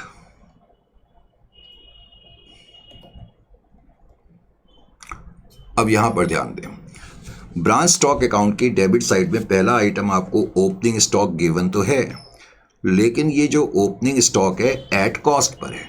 तो ओपनिंग स्टॉक एट कॉस्ट पर है तो सही, और ये 64,000 है। अब इसको मुझे इनवॉइस प्राइस पर लाना है, तो मुझे इस रेट की 1/4 वाले रेट की ज़रूरत पड़ेगी। तो मैं 1/4 पहले तो इसका निकालूंगा और इसमें ऐड कर दूंगा। तो 1/4 16,000 आ जाएगा। अब मैं 16,000 ऐड कर दूंगा तो इसका मतलब 80,000। अब ये इनवॉइस प्राइस है। इसका मतलब 4 रुपये की चीज़ है। देखो इसका क्या मतलब हुआ कि 4 रुपये कॉस्ट है तो मैं 1 रुपया बढ़ा करके भेज रहा हूँ। इस रेट का 1/4 का ये मतलब है। और 64,000 कॉस्ट प्राइस है तो मैं कितना बढ़ा करके भेज रहा हूँ, 16,000 से बढ़ा करके भेज रहा हूँ। इसका मतलब मैं 80,000 पर भेज रहा हूँ। पहले तो इसका ये मतलब निकला। तो 80,000, अब ये इनवॉइस प्राइस आ गई। अब ये इनवॉइस प्राइस आ गई तो इसकी लोडिंग मुझे यहाँ लिखनी पड़ेगी, और यहाँ मैं लिखूंगा लोड ऑन ओपनिंग स्टॉक। अब ओपनिंग स्टॉक पे जब आप लोडिंग लिखेंगे तो 80,000, अब ये इनवॉइस प्राइस है। बिकॉज ये इनवॉइस प्राइस है तो इनवॉइस प्राइस पे इनवॉइस प्राइस वाला रेट अप्लाई करेंगे। हालांकि लोडिंग का अमाउंट उतना ही आएगा 16,000, उसमें कोई डाउट नहीं है। Is it clear to you? ये ध्यान रखना है कि अब ये इनवॉइस प्राइस है तो इनवॉइस प्राइस पे इनवॉइस प्राइस का रेट अप्लाई होगा। नेक्स्ट आइटम है फिर इस केस में goods sent to branch account. तो अब आपकी समझ में आ जाना चाहिए कि हमें दोनों पर रेट क्यों कंप्यूट करने पड़ते हैं। अब goods sent to branch at invoice price 12 lakh रुपए की तुम्हें गिवन है। ये तो इनवॉइस प्राइस पर है ही, इसमें कोई प्रॉब्लम नहीं है। तो गुड्स सेंट टू ब्रांच आपने यहाँ पर लिखा 12 लाख रुपए है, और उसका 1/5 आपने कंप्यूट करा। 1/5 मेरे ख्याल से 2,40,000 आ जाना चाहिए। उसके बाद फिर नेक्स्ट आइटम लॉसेस से रिलेटेड है, लॉस इन ट्रांजिट और पिलफरेज। मैं बार बार कह रहा हूँ पिलफरेज के आगे नॉर्मल नहीं लिखा है, तो इसलिए आपने इसको एबनॉर्मल लॉस के रूप में ही ट्रीट करना है। तो एबनॉर्मल लॉस ब्रैकेट में आप ऐसे लिख देना 15,000 प्लस 21,000, तो that is equal to, sorry 15 plus 6 मुझे लिखना था, मैंने तो टोटली लिख दिया। तो 15 प्लस 6 21,000, तो 21,000 का आपका एबनॉर्मल लॉस है। अब ये पहले तो आपने यहाँ पर लिख दिया, करेक्ट। जाहिर है जो गुड्स आपने भेजे उसमें से एबनॉर्मल लॉस हुआ है, तो इसका मतलब ये इनवॉइस प्राइस पर ही है। और इसकी लोडिंग आप लिखेंगे लोड ऑन एबनॉर्मल लॉस। तो 21,000 का एबनॉर्मल लॉस है। अब उसकी लोडिंग जो हो जाएगी मेरे ख्याल से 4,200 की होगी, फिर भी मैं चेक कर लूँ। 21,000 डिवाइडेड बाई 5, 4,200 ही है, तो 4,200। अब abnormal loss at cost price पर पीएनएल पे दिखाना हमें भूलना नहीं है। तो एबनॉर्मल लॉस एट कॉस्ट, तो abnormal loss at cost PNL account में लिखेंगे। 21,000 का एबनॉर्मल लॉस था, 4,200 उसके अंदर लोडिंग है, तो जो बच गया वो कॉस्ट प्राइस है। ऐसे इतना डिटेल में लिखने की ज़रूरत नहीं है, मेरा पर्पज़ होता है आपको ज़रा और तरीके से बताना। आप directly abnormal loss at cost 16,800 लिख सकते हैं। फिर उसके बाद इस क्वेश्चन में सेल्स दी हुई है और सेल्स का जो अमाउंट तुम्हें गिवन है वो 12,19,000 गिवन है। सेल्स 12,19,000, तो 12,19,000 सेल का अमाउंट भी आपने लिख दिया। उसके अलावा एक्सपेंसेस हैं और एक्सपेंसेस आपको मालूम है कि P&L अकाउंट में डेबिट साइड में हमें लिखने होंगे, तो एक्सपेंसेस 60,000 हमने यहाँ पर लिख दिए। अब इस क्वेश्चन में जो क्लोजिंग स्टॉक दिया हुआ है 32,000, तो इस क्वेश्चन में जो क्लोजिंग स्टॉक है वो भी कॉस्ट प्राइस पर है। 32,000 ये कॉस्ट प्राइस पर है, तो इसको इनवॉइस प्राइस पे लाने के लिए मुझे 1/4 का रेट इसमें ऐड करना पड़ेगा। जब भी rate of loading on cost apply होगा वो ऐड होगा, तो 1/4 इसका आ जाएगा 8,000, तो इसका मतलब ये इनवॉइस प्राइस पर 40,000 का है। अब ये क्लोजिंग स्टॉक की इनवॉइस प्राइस होगी 40,000। अब क्लोजिंग स्टॉक की इनवॉइस प्राइस 40,000 है, उसकी लोडिंग अब मैं यहाँ लिखूंगा। बिकॉज ये इनवॉइस प्राइस है तो इनवॉइस प्राइस पे इनवॉइस प्राइस का रेट अप्लाई होगा 8,000। लोडिंग लेकिन उतनी ही आएगी, उसमें भी कोई डाउट नहीं है। इस क्वेश्चन में भी इंश्योरेंस क्लेम तुम्हें दिया हुआ है, तो इंश्योरेंस क्लेम आप लिखेंगे और इंश्योरेंस क्लेम का अमाउंट जो है वो 10,000 रुपीज़ है। आप 10,000 रुपीज़ यहाँ पर लिख देंगे। 10,000 आपने लिख दिया। Is it clear to you और नॉट? अब मैं इसको टैली करूँगा। जब मैंने इसको टैली करा 12,80 क्रेडिट साइड का टोटल है और डेबिट साइड का टोटल भी 1280 है। ये तो कमाल हो गया, दोनों साइड का टोटल अपने आप टैली हो गया। इसका मतलब इसमें कोई सरप्लस नहीं है, कोई डेफिशिएंसी नहीं है। ठीक है, ये ऑटोमेटिकली टैली हो रहा है। तो अब ये ऑटोमेटिकली टैली हो रहा है तो जाहिर है उसके बाद मुझे ब्रांच एडजस्टमेंट अकाउंट को टैली करना पड़ेगा।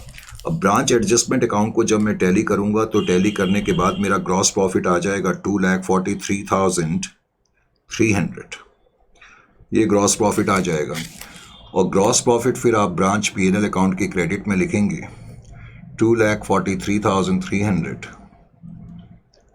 और उसके बाद जाहिर है कि आप फिर अपना नेट प्रॉफिट फाइनली कंप्यूट कर लेंगे जो कि 1,77,000 का आपका आएगा। Is it clear to you और नॉट? तो इस तरीके से अब आपको ये क्वेश्चन समझ में आने चाहिए। Is it clear to you और नॉट? तो ठीक है, इस सेशन के लिए इतना काफ़ी है। फिर नेक्स्ट सेशन में आपसे मुलाकात करते हैं और अगला क्वेश्चन आप खुद ट्राई करने की कोशिश करें।